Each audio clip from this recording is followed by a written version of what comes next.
रात के करीब 1 बजे के आसपास का समय होता है।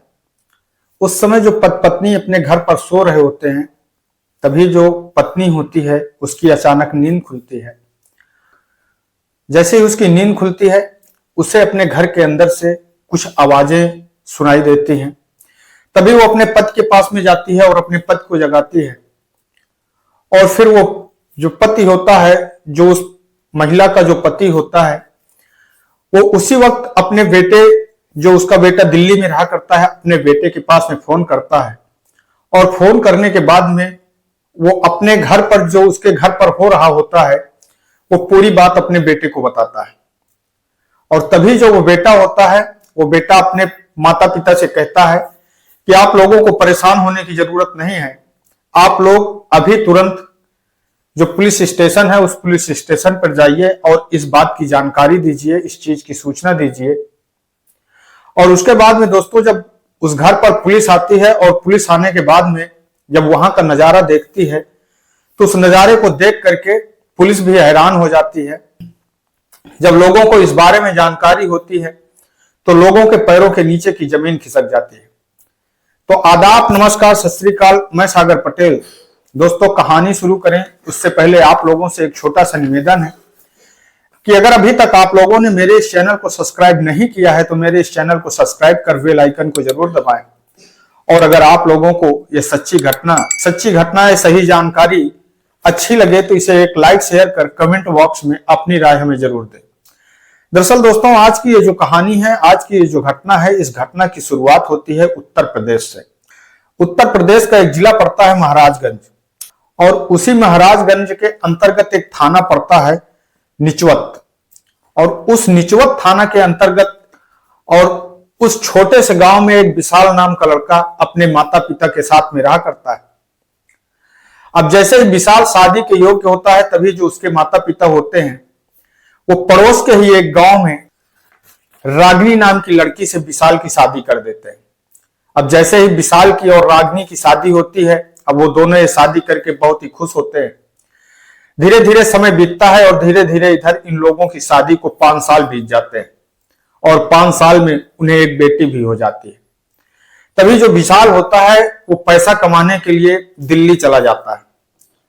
और जब वो दिल्ली चला जाता है, तो इधर जो उसकी पत्नी होती है, रागिनी होती है, वो अपने सास ससुर के साथ अपने घर पर रहा करती है। अब जब विशाल दिल्ली चला जाता है और काफी दिनों तक वो दिल्ली से अपने गांव नहीं आता, तभी जो रागिनी होती है, रागिनी अब इधर क्योंकि घर पर अकेली रहती है, तो इसलिए वो कभी अपने मायके जाती है, तो कभी अपने ससुराल में रहती है।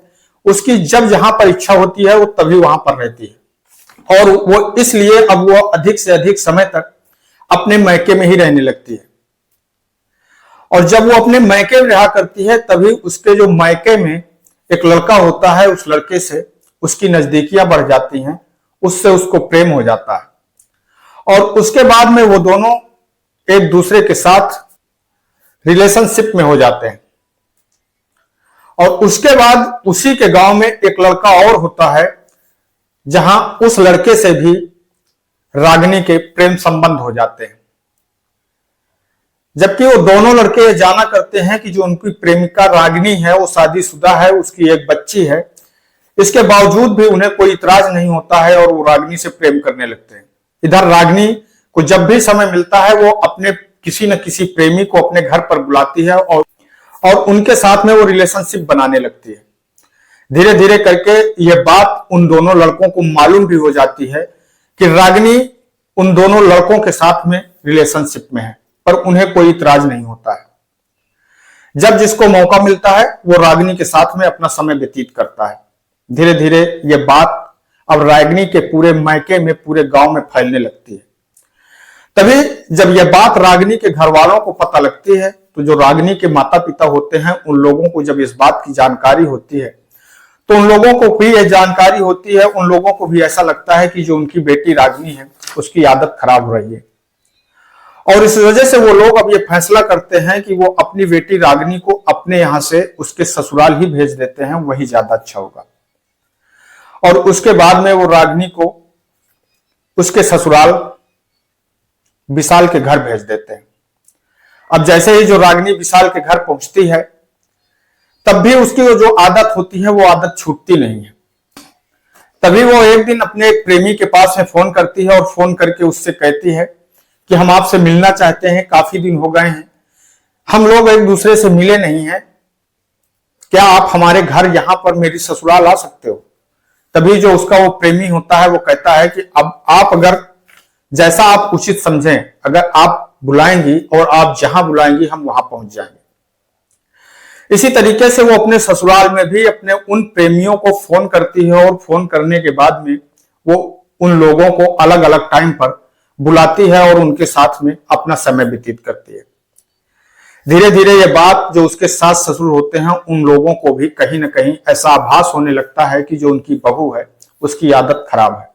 हद तो एक रात तब हो जाती है जब वो रागिनी अपने ससुराल अपने मायके में फोन करती है और फोन करने के बाद में वो अपने एक प्रेमी से कहती है कि मैं आज आप दोनों लोगों को एक साथ में बुलाना चाहती हूं और अगर आप दोनों लोग एक साथ में आते हैं तो फिर हम तीनों लोग मिल करके एक साथ एंजॉय करेंगे। उसका वो जो प्रेमी होता है वो कहता है कि अगर आपकी ऐसी इच्छा है तो फिर हमें कोई इतराज नहीं है। और फिर यही बात वो अपने एक दूसरे प्रेमी से भी करती है। अब वो दोनों प्रेमी एक ही रात में एक ही समय उस रागिनी के घर पर आ जाते हैं और उसके बाद में वो अपने घर का पीछे का दरवाजा खोलती है और पीछे के दरवाजे से अपने उन दोनों प्रेमियों को अपने घर के अंदर कर लेती है।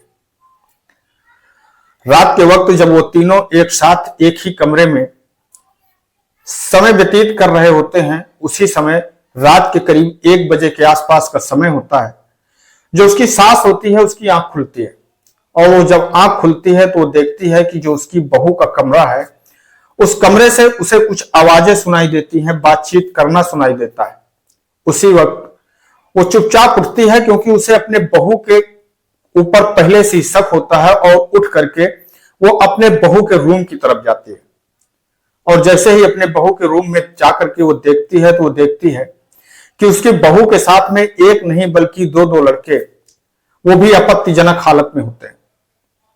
ये देख करके वो बहुत समझदारी के साथ में काम लेती है। ना तो वो चिल्लाती है और ना तो उस समय वो अपनी बहू से कोई बात कहती है। वो चुपचाप अपनी बहू के कमरे का वो जो दरवाजा होता है उस दरवाजे को बाहर से लॉक कर देती है और लॉक करने के बाद में वो अपने पति के पास में जाती है और पति के पास में जाने के बाद में वो अपनी पूरी बात अपने पति को बताती है और वो कहती है कि बहू के कमरे में बहू के साथ एक नहीं बल्कि दो लड़के, एक नहीं बल्कि दो नौजवान लड़के उसके साथ में उसके कमरे में आपत्तिजनक हालत में। जैसे ही ये बात उसका जो ससुर होता है वो सुनता है, सुन करके वो चौंक जाता है और उसके बाद में उसी वक्त वो अपने बेटे जो विशाल होता है जो उस समय दिल्ली में होता है उसको फोन करता है और फोन करने के बाद में वो सारी बात अपने बेटे विशाल को बताता है और वो कहता है कि बहू एक नहीं बल्कि दो लड़कों के साथ में घर पर है, अपने कमरे के अंदर है। जैसे ही विशाल उसकी इस बातों अपने पिता की इस बात को सुनता है, सुनने के बाद में वो भी हैरान होता है और उसके बाद में वो अपने पिता से कहता है कि आप लोग चुपचाप इसी वक्त थाने पहुंच जाइए और यह सूचना पुलिस को दे दीजिए। उसी वक्त जो वो लोग होते हैं वो चुपचाप थाने जाते हैं। वो शांतिपूर्वक थाने जाते हैं और थाने जाने के बाद में वो पुलिस को सूचना देते हैं। पुलिस मौके पर आती है। उसके बाद में वो दरवाजा खोलती है तो वो देखती है कि जो उसकी रागिनी होती है, रागिनी के साथ में उसके दो प्रेमी एक साथ में होते हैं। देख करके अब पुलिस भी हैरान हो जाती है, पुलिस भी सोचने पर मजबूर हो जाती है। उधर जब यह बात उसके गांव को लोगों को पता चलती है, उसके मायके वालों को पता चलती है, तो वो लोग भी हैरान हो जाते हैं कि आखिरकार एक पत्नी, एक महिला इतनी स्वार्थी कैसे हो सकती है कि वो अपने पति के रहते हुए, वही पति जो अपनी पत्नी और अपने परिवार के लिए पैसा कमाने के लिए वो अपने घर को छोड़ करके बाहर चला जाता है, वही महिला अपने पति के पीठ पीछे एक नहीं बल्कि दो लोगों के साथ में अपनी हवस को शांत करती है। अगर उस महिला को ऐसी कोई दिक्कत होती है दोस्तों, यहाँ पर रागिनी की यह गलती होती है कि अगर रागिनी को कोई ऐसी समस्या होती है, अगर उसकी कोई ऐसी इच्छाएं होती हैं, तो यह बात वो अपने पति विशाल से कह भी सकती थी। अपनी जो फीलिंग है उसको अपने पति से वो कह सकती थी और उसको इस बारे में अपने पति विशाल से बातचीत कर सकती थी। तो दोस्तों, इस कहानी को सुनाने का उद्देश्य किसी को ठेस पहुंचाना नहीं है, किसी को दुख पहुंचाना नहीं है, बल्कि आप लोगों को सजग करना है, सतर्क करना है। मैं आपका दोस्त सागर पटेल इन्हीं शब्दों के साथ में आपसे विदा लेते हैं। कल फिर मिलेंगे किसी एक नई कहानी के साथ में, किसी एक नई सच्ची घटना के साथ में। तब तक के लिए नमस्कार, जय हिंद, जय भारत।